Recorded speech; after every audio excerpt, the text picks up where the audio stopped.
este es un tema que ha sido abordado en los países desarrollados y que se ha visto como un nicho de mercado. Yo lo seleccioné por dos razones. Uno, acaba de ser nombrado como embajador de los Estados Unidos de Norteamérica en República Dominicana un embajador gay. Y él se fue a vivir a Dominicana con su pareja. Entonces él aparece y comparece ante los actos públicos oficiales de República Dominicana y lógicamente esto ha causado sensación en los habitantes de Dominicana. Incluso algunos más conservadores han planteado la posibilidad de declararlo non grato al embajador, pero él es embajador de un estado. Entonces son temas nuevos que nosotros tenemos que abordarlo con la mentalidad abierta. Vamos a ver la primera parte que va a tener la conferencia y es ver cuál es la actualidad. ¿Qué es lo que estamos viendo nosotros en la actualidad en relación a las opciones sexuales? Ustedes están viendo allí a Casandro. ¿Quién es Casandro? Casandro es un especialista en lucha libre y en boxeo mexicano. Si lo observan con detenimiento, él se presenta como mujer. Sin embargo, es varón. Es homosexual. Pero la vestimenta identifica a él como mujer. Pero su fuerza y su realmente habilidad le ha generado a él que sea premio mundial en lo que él realiza. Y no tiene un nombre femenino, continúa llamándose Casandro. Si lo observan en su rostro, prácticamente es una mujer. Y él declara: soy el exótico más clamoroso de todo el mundo. Este es otro caso. Era un monje budista, pero realmente se convirtió en modelo y una modelo internacional que es muy interesante observar sus visiones distintas. En la primera parte lo observamos como monje budista, en la segunda como modelo. Y estas son noticias que yo he sacado de los diferentes medios internacionales de todo el mundo que nos permiten ver que el mundo va avanzando sobre todo en un valor que se llama la tolerancia. Una cosa es que Lili o cada uno de ustedes quieran ver el mundo de otra manera y otra cosa es cómo realmente es el mundo. Y aquí tengo el caso que es la situación en que se coloca a un estado, en este caso a Guatemala, cuando otro estado que vela por los derechos de la transexualidad y de la sexualidad le da asilo a un connacional.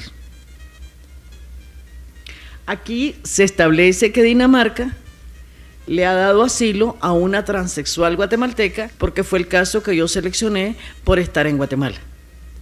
Para que ustedes vean que tenemos que fomentar desde las universidades la tolerancia para evitar conflictos de asilo que más tarde se puedan dar entre los diferentes estados.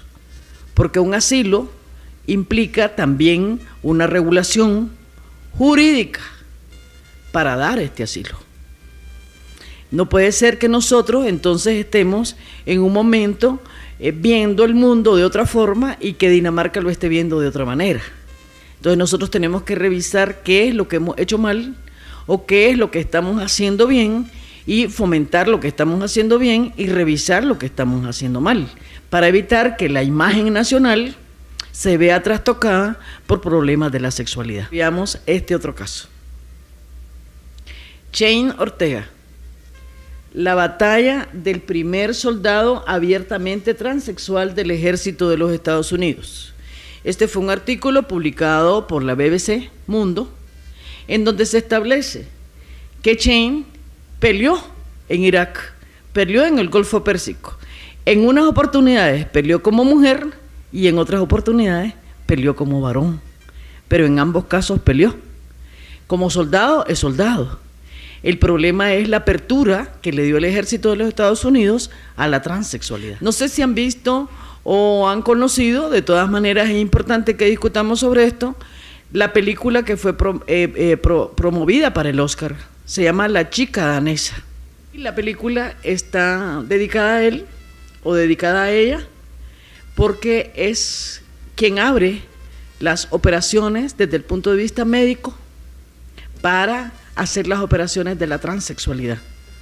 Entonces les invito a ver a La chica danesa con una mente más amplia. Ahora vamos entonces a pasar a la segunda parte. Esto es lo que ha ocurrido en la actualidad, pero nosotros no podemos cerrar los ojos ante esto.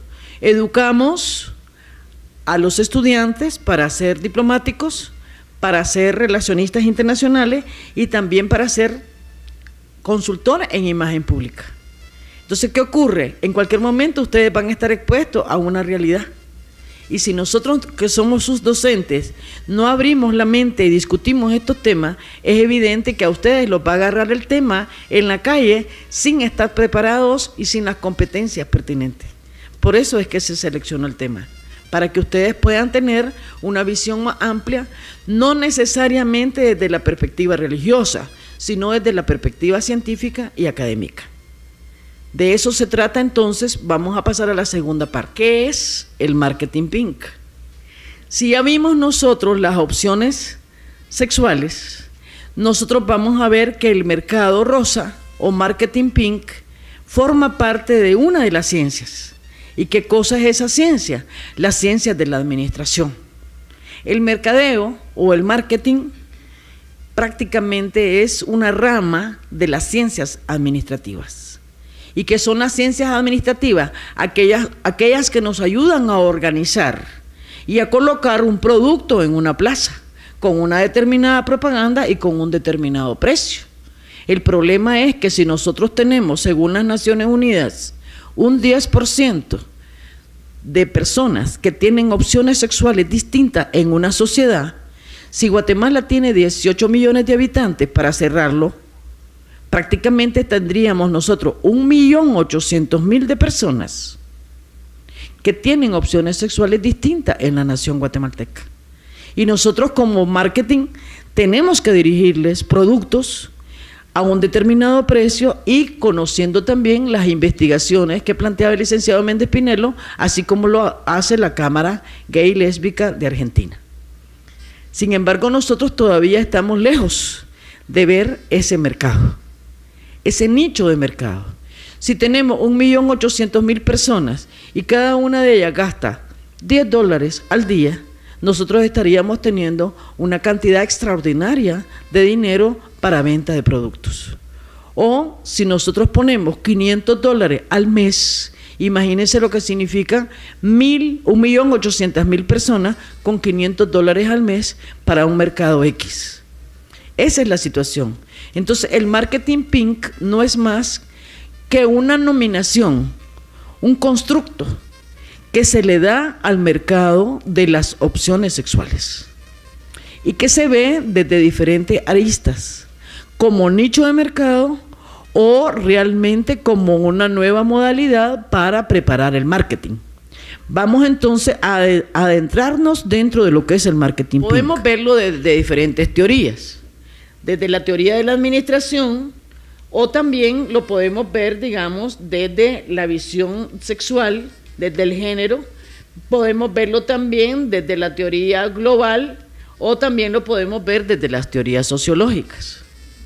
¿Por qué desde la teoría sociológica? Simple y llanamente porque forman parte de la sociedad.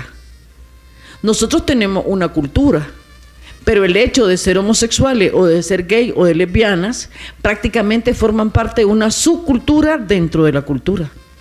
¿Por qué? Porque tienen sus gustos, tienen sus diferentes conceptualizaciones alrededor del mundo y lógicamente forman parte de una subcultura dentro de la cultura global. Pero también podemos verlo desde la teoría psicológica. ¿Qué le ha ocurrido a estas personas? Que en un momento determinado se sienten como el pintor que planteaba la licenciada, en donde él era varón, pero la misma esposa tiene que apoyarlo para que se convierta en mujer y viva la transformación donde él se siente más libre. Entonces lo podemos ver desde la teoría de las ciencias sociales, pero también lo podemos ver desde las ciencias médicas. ¿Cómo hacer una operación de transexualidad? Tiene que ver con las ciencias médicas. ¿Cómo lo voy a hacer? Entonces los médicos tienen que ir avanzando también en sus investigaciones correspondientes. Sobre esto, una acotación. En el diccionario de enfermedades de las concepciones psicológicas, inicialmente la homosexualidad se veía como un trastorno mental, e incluso en Guatemala vamos a ver posteriormente cómo se trataba desde la perspectiva de la Inquisición española a todo aquel que fuera homosexual. Se le llamaba pecado nefando. ¿Y qué significa nefando? Nefando viene del latín nefandus, que significa prácticamente como una especie de persona indigna de tratar el tema en sociedad, y que nosotros nos sentimos como con una determinada repugnancia u horror para tratar el tema. Eso es nefando.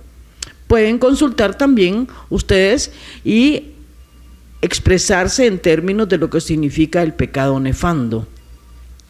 El pecado nefando, entonces, en Guatemala ha existido desde la misma colonia, y lógicamente con el transcurso de los años, evidentemente el pecado nefando fue realmente enjuiciado, y a todo aquel que se le encontraba teniendo relaciones homosexuales era prácticamente, según la lógica de la colonia, era llevado ante la Inquisición y lógicamente los tribunales, que creen que le pasaba a un pecador nefando, evidentemente la muerte, o era azotado. Entonces tampoco Guatemala se salva de que hemos sido, en términos técnicos, desde la colonia, intolerantes con las opciones sexuales. Eso es muy importante. Posteriormente vamos a irlo ampliando para que ustedes tengan el conocimiento de todos estos temas.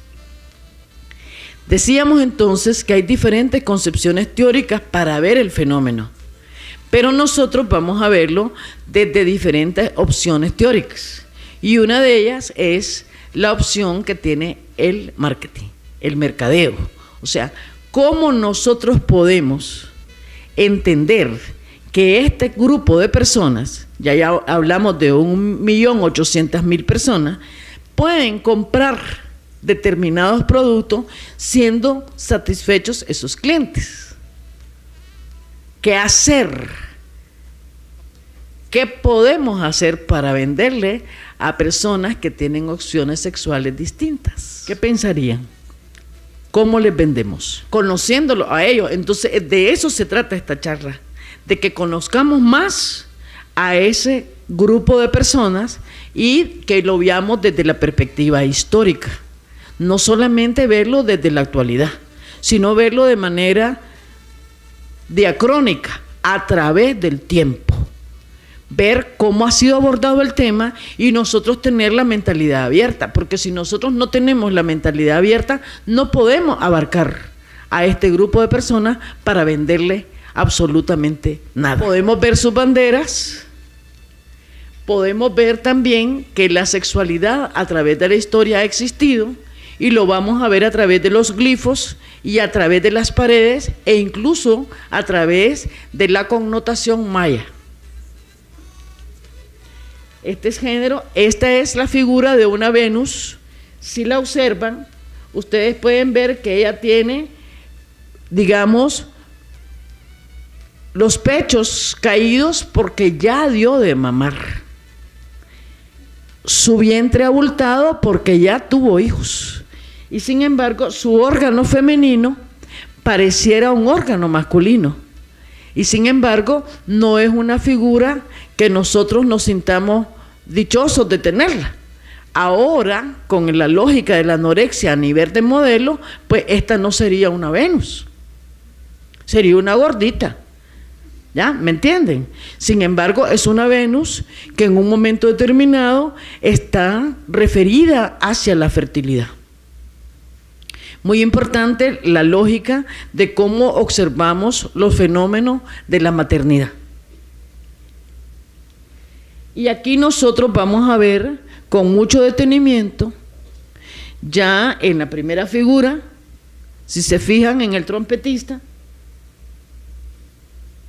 él tiene en el pene un pañuelo amarrado. Traté de consultarle a los hombres a qué se debía ese pañuelo y le pregunto a los hombres que están aquí en la conferencia, ¿a qué se deberá ese pañuelo?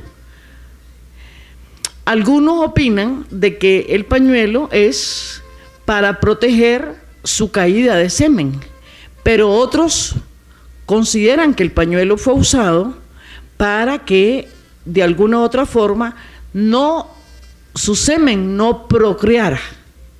O sea que de alguna manera todavía está en un signo de interrogación por qué se usaba el pañuelo, pero la figura existe.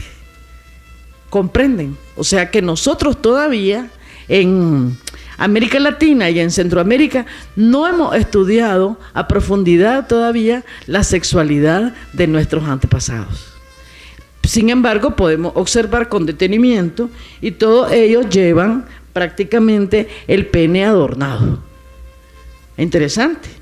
No lo habíamos visto, entonces nosotros vemos cómo la figura se llama trompetista con pañuelo en el pene.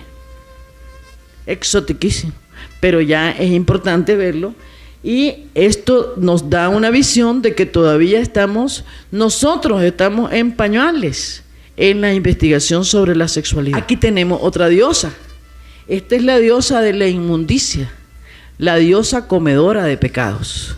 O sea que existía una diosa exclusiva para proteger el pecado carnal y lógicamente de alguna u otra forma ella está siendo dibujada dentro del marco de la cosmovisión en que fue creada esa diosa. Y aquí tenemos algo más contundente. ¿Qué ocurre acá?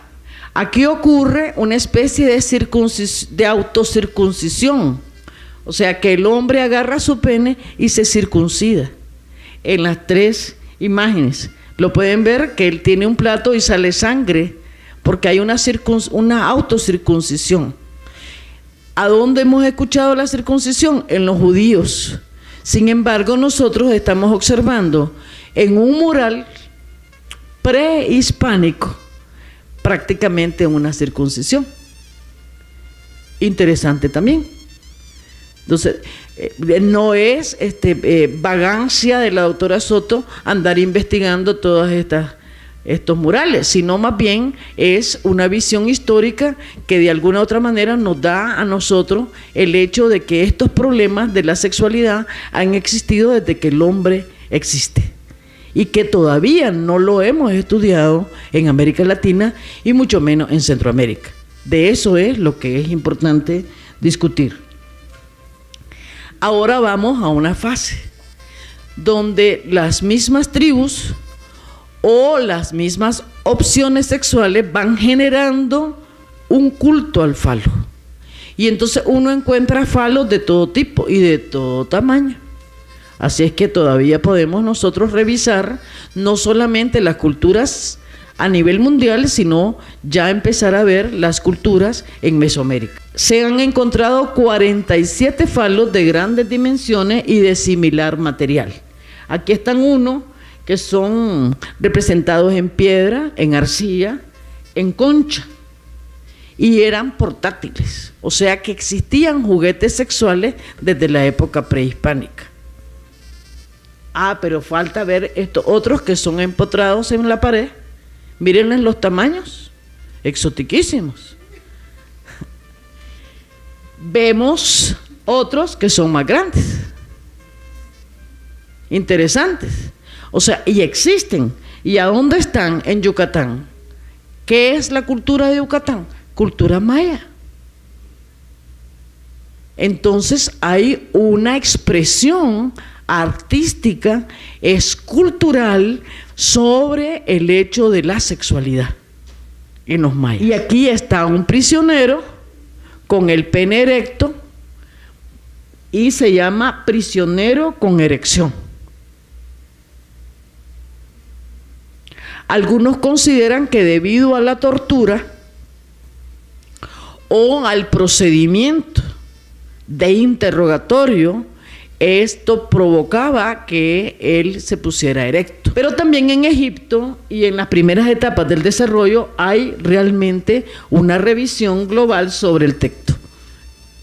Aquí nosotros tenemos en Egipto circuncisión sí, pero la cliptomanía no existía. Sin embargo, nosotros vemos en los países árabes al revés. Existe la cliptomanía. Entonces hay que ver todos estos temas desde la perspectiva cultural. En Grecia y en Roma, la Edad Media, cómo la Iglesia nos provocó a las mujeres que usáramos cinturones de castidad y comenzó a prohibir la sexualidad. Si se fijan, hay una ruptura. Mientras aquí se hacen falos de tamaño enorme, la Iglesia en el periodo de la Edad Media provoca que la mujer tenga que usar cinturones de castidad y prohíbe la sexualidad. En Roma ya existía y el cristianismo ya coloca el sexo como algo impuro y comenzamos a sentirnos pecadores. Cada vez que tenemos un deseo sexual, nosotros nos comenzamos a sentir pecadores. Y como fuimos formados dentro de la concepción cultural cristiana, nosotros tenemos esa mentalidad. Todo lo que significa sexo es impuro y tiene que ver con el pecado. En cambio, en el Oriente, el placer sexual es sagrado, otra mentalidad, otra visión. Y de ahí que ustedes pueden ver en el Kama Sutra distintas opciones para tener sexo o para disfrutarlo. Y una de las cosas particulares que me llamó la atención cuando visité Copenhague, Dinamarca, es de que en la Constitución se establece el derecho al placer. ¿Qué es esto? Entonces me explicaban que cuando un hombre o una mujer es privada de libertad porque cometió un delito, el Estado, si su marido o su esposa o su amante no lo quiere llegar a ver a la cárcel, el Estado contrata a prostitutas y los lleva a las prostitutas a la cárcel para que ellos tengan placer sexual al reo. Nosotros no hemos llegado a esos niveles todavía. Sin embargo, es importante que sepan que en Dinamarca es la Constitución la que procura el placer, el derecho al placer. Nosotros hemos llegado ya. Entonces, con esta pequeña reseña, vamos a entrar a las opciones sexuales del siglo XXI. Ya otro mundo, ya nos hemos trasladado desde antes de Cristo hasta la actualidad. ¿Esos son los sexos que existen en la actualidad? Ahora vamos a explicar uno por uno. ¿De acuerdo? ¿Qué es la heterosexualidad? La afectividad o relación que hay entre un sexo con otro. O sea, llamaríamos así entre comillas la normalidad. Yo soy mujer, me gustan los varones, a los varones les gustan las mujeres. Ese sería el heterosexual. Pero ahora pasamos al bisexual. El bisexual, por naturaleza, a él le gustan ambos. O sea, le gustan los varones y le gustan las mujeres. Pero no es que él esté pecando, es que su realidad es que a ambos le gusta. Él es bisexual. Por eso le hice circular la Vanidades de marzo del 2016, donde el artista de primera magnitud, un ícono del Reino Unido, que es David Bowie, él se declara bisexual ante Playboy. O sea, él puede tener relaciones con varones y con mujeres a la vez, pero la esposa no lo aguantó y por eso está el libro que dice, no, yo esto no lo aguanto. Entonces la esposa se fue, bueno, la primera esposa, ¿verdad? Y preparó un libro donde ella declara que lo abandona no porque no lo quiera, sino porque el ritmo de vida de él no le permite a ella continuar en pareja. Entonces ella relata en su libro que David es bisexual. Entonces, el bisexual entonces le gustan tanto los hombres como las mujeres. Pero luego tenemos el homosexual, en donde el hombre solamente tiene relaciones con hombres, y las lesbianas, donde las mujeres tienen relaciones con mujeres. Y viene una modalidad nueva, que es la demosexualidad. ¿Qué cosa es la demosexualidad? Ese ya es un sexo mucho más circunscrito a un grupo de amigos o a la lógica familiar. O sea, nosotros que vivimos en condominios, y en Guatemala se está promoviendo la demosexualidad porque no dejan salir a los jóvenes que están en edad reproductiva por estarlos cuidando de la inseguridad de la calle. Entonces ellos tienen sexo con todos los del vecindario, con sus vecinos. Entonces es una manera de revisar pues cómo se está promoviendo la demosexualidad. Luego viene el transgénero. El transgénero es un varón que quiere convertirse en mujer o una mujer que quiere convertirse en varón, pero solamente sin cambiarse el sexo. Ese es transgénero. Y el transexual es el que se cambia el sexo. No sé si me explico. Hay dos modalidades. El transgénero es que solo lo siente y lo activa, pero el transexual es el que se hace la operación para cambiarse de sexo. No sé si me explico. Son dos conceptos distintos. El travesti es un varón que se quiere vestir y se viste de mujer, o al revés, una mujer que se viste de varón y que le gusta andar vestida como varón, pero no necesariamente que tiene sexo. ¿Comprenden? El travesti es una modalidad intermedia. Podés ser travesti y seguir siendo varón. No sé si me estoy explicando. ¿Alguna pregunta sobre estos travestis? Entonces vamos a la asexualidad. El asexual es una nueva opción sexual. Estos tienen que ver mucho con la adicción a la tecnología.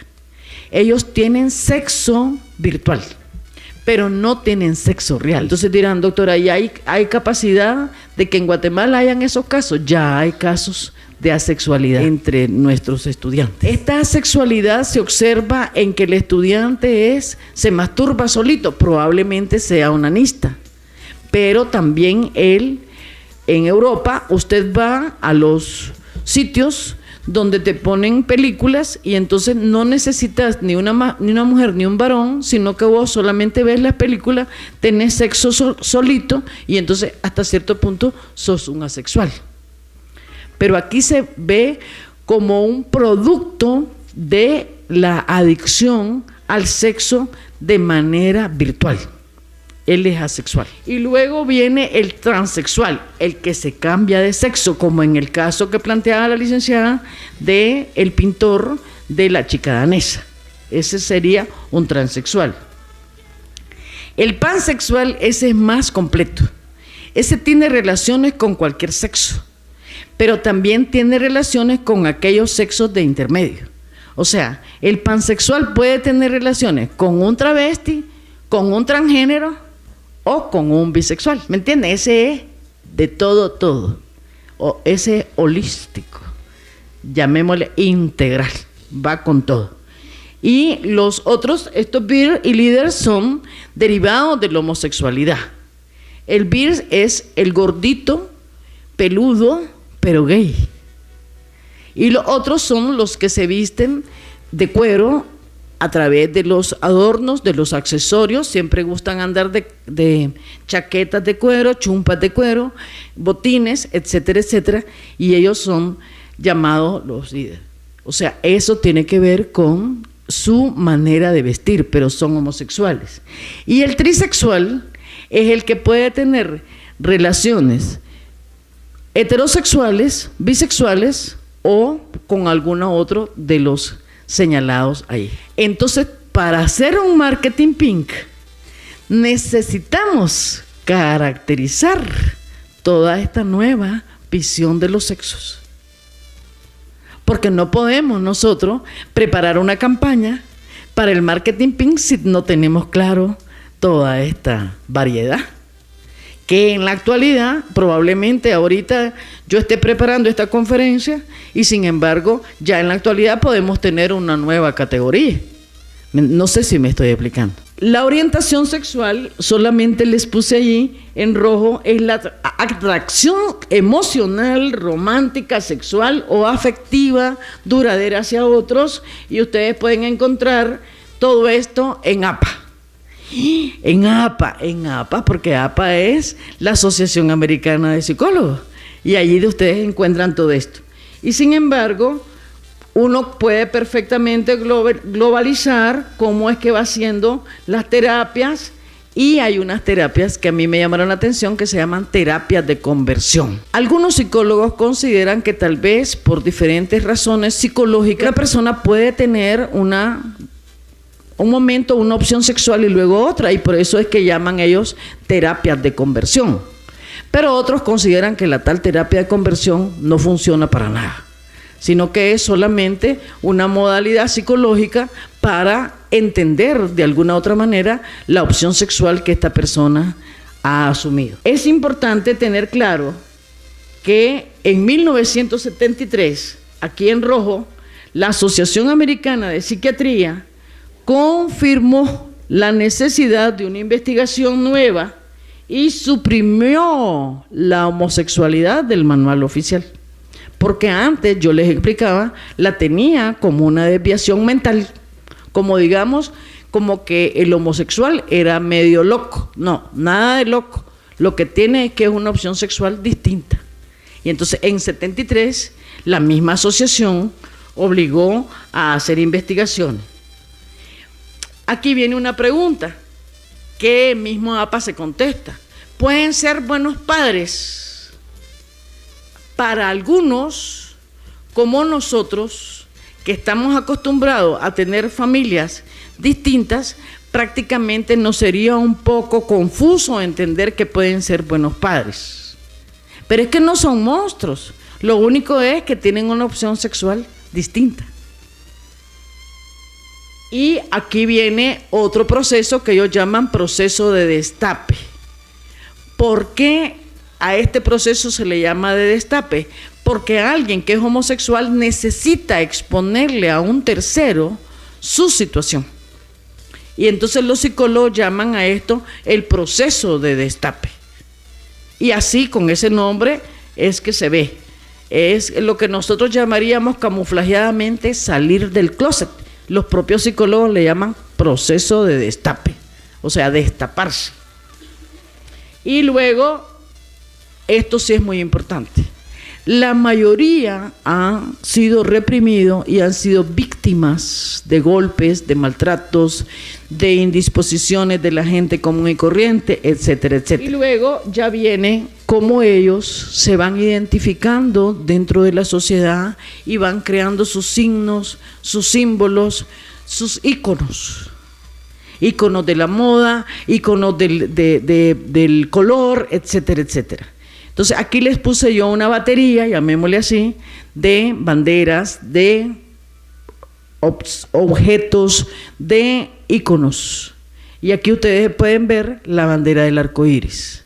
Que yo, bromeando con el licenciado Pinela y con Ronnie, decía que tal vez Álvaro Arzú ni cuenta se había dado que el Partido Unionista tenía la bandera de los gays, porque tiene el arco iris, ¿verdad? Y entonces la canción también ayuda a El Sol Brilla para Todos, ¿ya me entienden? Del Partido Unionista. Pero esa es la bandera de los gays. Aquí la tienen completa. Y luego las dos lunas de la bisexualidad. La bisexualidad también tiene su bandera y también se identifica con dos triángulos equiláteros en diferentes colores para indicar que el vértice del triángulo está abajo. Estas son las banderas de la bisexualidad. Luego la homosexualidad tiene este símbolo. Y el lesbianismo, quiero hacer el llamado hacia este animalito que ustedes lo pueden identificar como un rinoceronte. Entonces, el símbolo gay tiene una lógica y el símbolo de la lesbiana tiene otro. Pero el símbolo de la lesbiana, digamos, en animalito, llamémosle así, el náhuatl del lesbianismo, si lo vemos así, es un rinoceronte. ¿Por qué? Entonces cuando uno estudia se da cuenta que la piel del rinoceronte es áspera, pero que ellos son muy generosos y muy bondadosos, a pesar de ser unos animales monstruosos, grandes o muy fuertes, son fuertes y con la piel áspera, muy dura.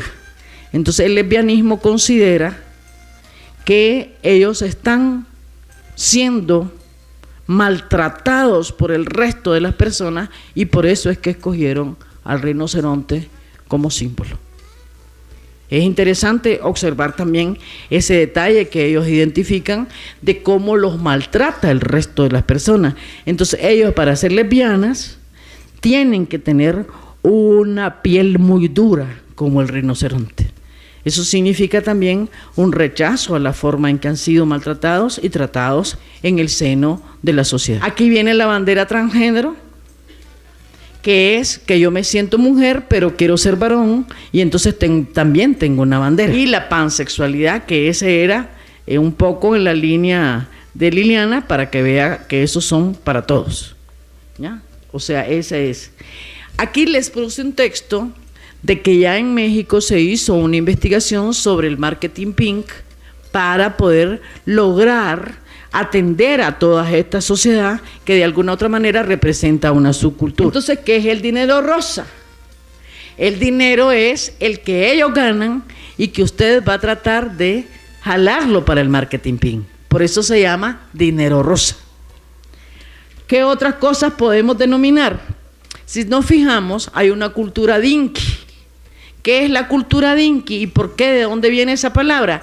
Este es un término que se usó desde los años 80 y la cultura dinky no es más que ellos son dobles varones o dobles mujeres que ambos tienen doble salario porque entra por las dos vías, los dos trabajan, pero que no tienen niños.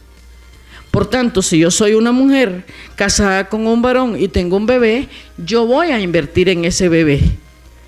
En cambio ellos no, ellos van a vivir como pareja, pero no tienen niños. De ahí es donde viene el double income, no kids, es el dinero dinky. Por tanto, en una sociedad, pongámosle a nivel bajo, 5,000 más 5,000 son 10,000 quetzales que entran a la casa. Y como no hay niños, no hay gastos, solo el agua, la luz. Entonces, las parejas dinky tienen mayor capacidad de compra.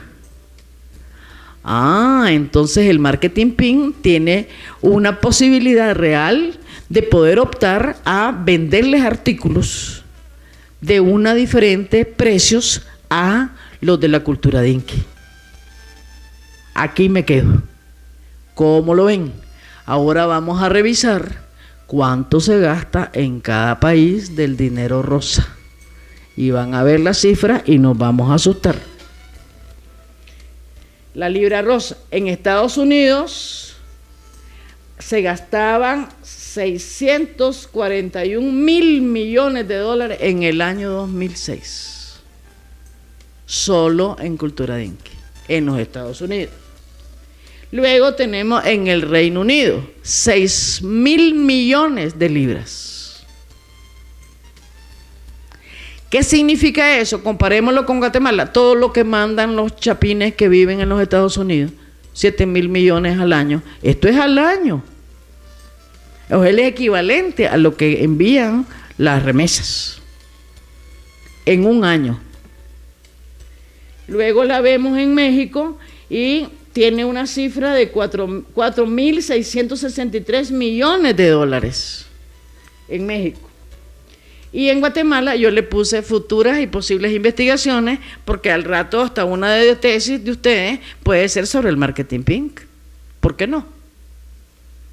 Y por eso es importante tener todo este tipo de investigaciones.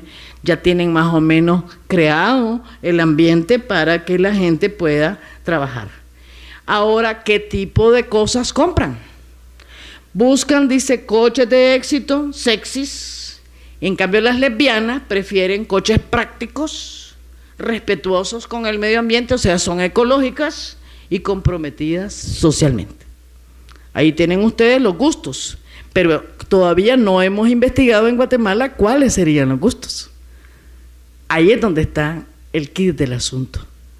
No tenemos investigaciones sobre el marketing pink en Guatemala. Avanzamos entonces y ahora vienen las 6 reglas claras para hacer un gay branding correcto. Entonces la primera es que tenemos que tener en cuenta, como decía la licenciada, las sensibilidades, las emociones, las motivaciones, desarrollar la marca en todos los segmentos. No puede ser dirigida solo a homosexuales, tiene que ser dirigida la marca a todos los segmentos, pero con esas características. Y luego reflejar el poder de la palabra inclusión, que se sientan incluidos en las ventas. Ejemplo, si yo voy a vender sábanas, pues lógicamente tengo que tomarlos en cuenta a ellos para mis diseños.